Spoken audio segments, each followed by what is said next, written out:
السلام علیکم ورحمۃ اللہ وبرکاتہ۔ ناظرین و سامعین، آج 31 اکتوبر 2024 جمعرات کا دن ہے۔ دن کے 12 بجنے والے ہیں۔ اس وقت کی تازہ ترین رپورٹیں سنیے گا۔ ایرانی علماء اور محققین کا دارالعلوم دیوبند پہنچنے پر والیانہ خیر مقدم۔ دونوں ممالک کے مذہبی رہنماؤں کے درمیان اسلامی علوم و فنون اور تاریخ دارالعلوم دیوبند کے متعلق تفصیلی گفتگو۔ خبر کی تفصیل میں جانے سے پہلے آپ سے درخواست ہے کہ اس چینل کو سبسکرائب ضرور کر لیجئے گا۔ اسلامی جمہوری ایران کی معروف دانشگاہ ادیان و مذاہب یونیورسٹی قم سے تعلق رکھنے والے علماء و محققین کے 13 رکنی وفد نے گزشتہ روز عالمی شہرت یافتہ دینی درسگاہ دارالعلوم دیوبند پہنچ کر ادارے کے مہمان خانے میں ادارے کے محتمم و شیخ الحدیث حضرت مولانا مفتی ابوالقاسم نعمانی اور جمعیت علماء ہند کے صدر و صدر المدرسین مولانا سید ارشد مدنی سے ملاقات کی، جہاں ان کا روایتی استقبال کیا گیا اور اسلامی علوم و فنون کے حوالے سے سیر حاصل گفتگو کی گئی۔ اس دوران مہمانوں کو دارالعلوم دیوبند کی زرعی خدمات اور تاریخ مفصل انداز میں بتائی گئی۔ بعد ازیں ذمہ داران مہمان نظام کو دارالعلوم دیوبند کے نادر و نایاب کتب خانہ، تاریخی درسگاہ نودرہ، پرشکوہ دارالحدیث، مسجد رشید اور شیخ الہند لائبریری کی زیارت کرائی گئی۔ اس دوران عادیان یونیورسٹی ایران کے وائس چانسلر ابوالحسن نواب اور پروفیسر حسن نورہ نے دارالعلوم دیوبند کی قدیم اور تاریخی عمارت کو دیکھ کر خوشی کا اظہار کیا۔ وہیں پروفیسر احمد مبلغی نے کہا کہ دارالعلوم دیوبند مذہب اسلام کی ترویج و اشاعت، بالخصوص اسلامی علوم و فنون کی نشر و اشاعت میں کلیدی کردار ادا کر رہا ہے اور بزرگان دیوبند کا علمی فیضان پوری دنیا میں پھیل رہا ہے۔ انہوں نے کہا کہ دارالعلوم دیوبند کی نادر و نایاب تاریخی عمارتوں سے بانیان دیوبند کے اخلاص للہیت نمایاں طور پر نظر آ رہی ہے۔ وفد میں شامل نئی دہلی میں واقع ایرانی کلچرل ہاؤس کے کونسلر ڈاکٹر فرید الدین فرید عصر اور سید صادق حسینی نے مہمانوں کی ترجمانی کے فرائض انجام دیے۔ اس دوران محتمم مفتی ابوالقاسم نعمانی اور مولانا سید ارشد مدنی نے مہمانوں سے علوم و فنون اور عالمی حالات پر تفصیلی گفتگو کی۔ ہندوستان میں واقع ایرانی سفارت خانے کی ترجمان سید صادق حسینی نے بتایا کہ دارالعلوم دیوبند سے ایرانی علماء کا وفد نہایت مطمئن واپس آیا ہے۔ انہوں نے کہا کہ محتمم مولانا مفتی ابوالقاسم نعمانی اور صدر المدرسین مولانا سید ارشد مدنی نے ایرانی علماء کا دارالعلوم دیوبند پہنچنے پر پرتپاک خیر مقدم کیا۔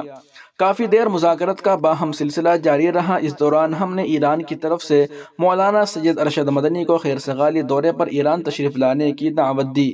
سید صادق نے ملی وحدت کے لیے اس قسم کے مبنی بر تفہیم مذاکرے اور ملاقاتی ضروری قرار دیے۔ وہیں دوسری جانب عظیم لیڈر بابا صدیقی کے بیٹے ذیشان صدیقی نے بتایا کہ اس رات بابا کو کیا ہوا۔ این سی پی اجیت پوار لیڈر بابا صدیقی کی موت کو مہاراشٹر اسمبلی انتخابات میں ایک اہم مسئلہ سمجھا جا رہا ہے، جسے حال ہی میں سرعام گولی مار کر ہلاک کر دیا گیا تھا۔ اب ان کے بیٹے ذیشان صدیقی این سی پی اجیت پوار کے ٹکٹ پر باندرا ایسٹ سے الیکشن لڑ رہے ہیں۔ ذیشان صدیقی نے انڈین ایکسپریس کو انٹرویو کے دوران کئی اہم سوالات کے جواب دیے ہیں۔ اس انٹرویو میں وہ اپنے والد کے قتل کی رات کانگریس چھوڑنے اور این سی پی میں شامل ہونے کی وجہ اور اپنی انتخابی مہم کے بارے میں بات کر رہے ہیں۔ اس رات کیا ہوا؟ اس سوال کے جواب میں ذیشان صدیقی نے کہا کہ 12 اکتوبر سے ان کی زندگی بدل گئی ہے۔ اس رات وہ اپنے والد بابا صدیقی کے ساتھ اپنے دفتر میں بیٹھے تھے اور اگلے دن کے پروگرام پر تبادلہ خیال کر رہے تھے۔ وہ کہتے ہیں کہ وہ بابا صدیقی کبھی میرے دفتر میں نہیں آئے، ایسا بہت کم ہوتا ہے۔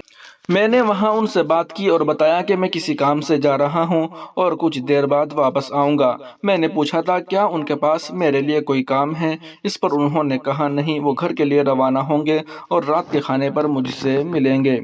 بابا بھائی کو گولی ماری جا رہی ہے۔ ایک فون کال کا حوالہ دیتے ہوئے ذیشان مزید بتاتے ہیں کہ میں قریبی ریسٹورنٹ میں تھا اور رات کے کھانے کا آرڈر دے رہا تھا جب مجھے ایک قریبی ساتھی کا فون آیا۔ اس نے فون پر چلا کر کہا بابا بھائی کو گولی لگی ہے۔ یہ سن کر میں اپنے دفتر کی طرف بھاگا۔ مجھے یاد نہیں کہ میں اسپتال کیسے پہنچا کیونکہ میری حالت بہت خراب تھی۔ سب سے پہلے میں نے گارڈ سے پوچھا کیا ہوا ہے؟ وہ کچھ نہیں جانتا تھا اور پھر میں نے دیکھا بہت زیادہ خون بہہ رہا تھا اور ڈاکٹر علاج جاری رکھنے کی کوشش کر رہے تھے۔ چند گھنٹوں کے بعد ڈاکٹر نے کہا وہ نہیں رہے۔ ابتدائی چند دنوں تک میں کچھ سوچنے کی پوزیشن میں نہیں تھا، میں صرف رو رہا تھا۔ میں اتنی بری حالت میں تھا۔ میرے والد کو کبھی کسی کی طرف سے دھمکی نہیں ملی۔ جو کچھ ہوا اس اس پر مجھے بھی بہت غصہ آیا، میرے والد کے ساتھ ایسا کیوں ہوا؟ پھر کچھ اور چیزیں بھی ہیں، جیسے پولیس سے بات کرتے ہوئے، کمشنر سے بات کرتے ہوئے اتنے دن گزر گئے لیکن ہمیں وہ جواب نہیں ملا جس کے ہم حقدار تھے۔ پولیس ان کی سیکیورٹی کے حوالے سے سوال کرتی رہی کہ ان کی سیکیورٹی کیوں نہیں بڑھائی گئی۔ میرے خیال میں والد کے اسپتال پہنچنے سے پہلے ہی ایک کہانی پھیلائی جا رہی تھی اور مجھے نہیں معلوم کہ کیا سچ ہے اور کیا جھوٹ، لیکن میرے خیال میں تمام پہلوؤں پر غور کیا جانا چاہیے اور لوگوں کو گمراہ نہ کیا جائے۔ اگر تمام پہلوؤں پر غور کیا جائے تو مجھے یقین ہے کہ انصاف ہوگا۔ کیا سلمان خان کے قریب ہونے کی وجہ سے ایسا ہوا؟ انہوں نے کہا نہیں، مجھے ایسا نہیں لگتا، مجھے لگتا ہے کہ اس کے پیچھے ایک بڑی تصویر ہے اور سلمان خان بھائی ہمیشہ فیملی رہے ہیں اور ہمیشہ فیملی رہیں گے۔ اس المناک واقعے کے بعد بھی وہ ہمیشہ میری خیریت پوچھتا رہتا ہے اور میں اس کے لیے اس کا شکر گزار ہوں۔ مجھے لگتا ہے کہ اس میں ایک بڑی تصویر ہے اور یہ وہ چیز ہے جس کی کھوج کی ضرورت ہے۔ امید ہے کہ جلد انصاف ملے گا۔ سلمان خان بڑے دل والے شخص ہے، جو کچھ بھی ہو رہا ہے وہ مجھے اور اسے مضبوط بنا رہا ہے۔ مجھے یقین ہے کہ اسے پوری دنیا سے جو پیار اور برکتیں مل رہی ہیں وہ جاری رہیں گی اور وہ مزید مضبوط ہوں گے۔ کیا آپ کو لگتا ہے کہ ہمدردی آپ کو اس الیکشن میں فائدہ دے گی؟ انہوں نے کہا کہ میرے والد نے ہمیشہ اپنی زندگی شیر کی طرح گزاری ہے اور اس کا خون میری رگوں میں دوڑتا ہے۔ مجھے ان کی لڑائی جاری رکھنی ہے۔ انہوں نے غریبوں کے لیے، مکانات کے لیے جدوجہد کی، ان کے حقوق کے لیے جدوجہد کی اور یہی وہ لڑائی ہے جسے مجھے آگے بڑھانا ہے۔ اب آپ اجیت پوار کی زیر قیادت این سی پی کا حصہ ہیں، جو بی جے پی کی زیر قیادت این ڈی اے کی حلیف ہے۔ کیا آپ کو لگتا ہے کہ آپ کے بنیادی مسلم ووٹر آپ کی حمایت کریں گے؟ اس سوال کے جواب میں ذیشان صدیقی نے کہا کہ ہاں، مجھے یقین ہے، میں نے اپنے حلقے میں جو کام کیا ہے اس کو لوگ ووٹ دیں گے۔ میں باندرا ایسٹ کے لوگوں کے پاس جاؤں گا، اپنے کام کے نام پر ووٹ مانگوں گا۔ اس نے دیکھا ہے کہ میرے خاندان نے عوام کے لیے کیا قربانیاں دی ہیں۔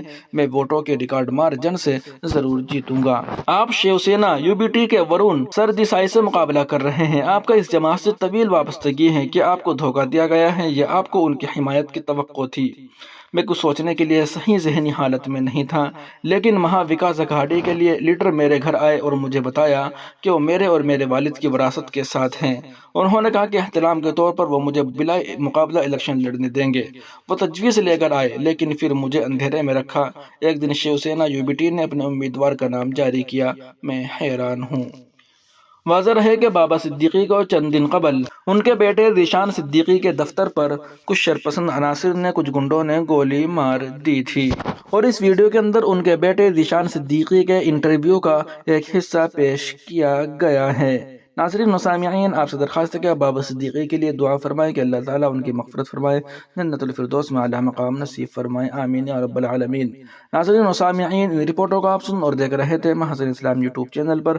تمام تازہ ترین اپڈیٹ حاصل کرنے کے لیے بھی ویڈیو کے نیچے سبسکرائب والے آپشن پر کلک کر کے اس چینل کو سبسکرائب ضرور کر لیجیے گا۔ السلام علیکم ورحمۃ اللہ وبرکاتہ۔